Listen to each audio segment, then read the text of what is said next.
Hi అండి. Hello అందరికీ. గులాబీలు అంటే ఎవరికి ఇష్టం ఉండదు చెప్పండి? అందరికీ ఇష్టమే కదా! అందులోకి నాటు గులాబీ అంటే ఇంకా బాగుంటుంది.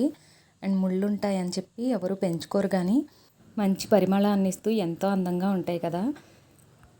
ఇవి నాకు ఫస్ట్‌లో అయితే 1, 2 పూలే పూచేవండి. అసలు ఎక్కువ పూలే వచ్చేవి కాదు. ఇప్పుడైతే చాలా ఎక్కువ పూలు పూస్తున్నాయి.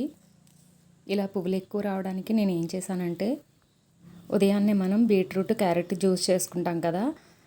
ఆ జ్యూస్ ఫిల్టర్ చేసుకున్నాక పిప్పి వస్తుంది కదా! ఆ పిప్పిని బియ్యం కడిగిన నీళ్ళలో కలిపి వారానికి ఒకసారి మొక్క మొదట్లో వేస్తే చాలా బాగా పూస్తాయండి. చాలా బాగా వస్తున్నాయి మొగ్గలు అవి కూడా. నాకు చాలా ఎక్కువ పువ్వులైతే వస్తున్నాయి. అలాగే ఎగ్స్ బాయిల్ చేసిన వాటరు, చికెను, మటను, ఫిష్ కడిగిన వాటర్ కూడా ఇస్తే చాలా బాగా పూస్తాయండి. చాలా బలంగా వస్తుంది.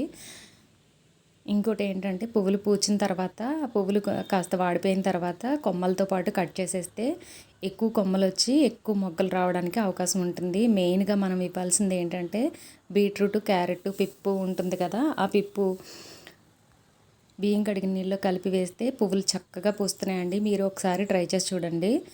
వీడియో నచ్చితే లైక్ చేయండి. అలాగే మన ఛానల్ని సబ్స్క్రైబ్ చేసుకోండి. Thank you for watching.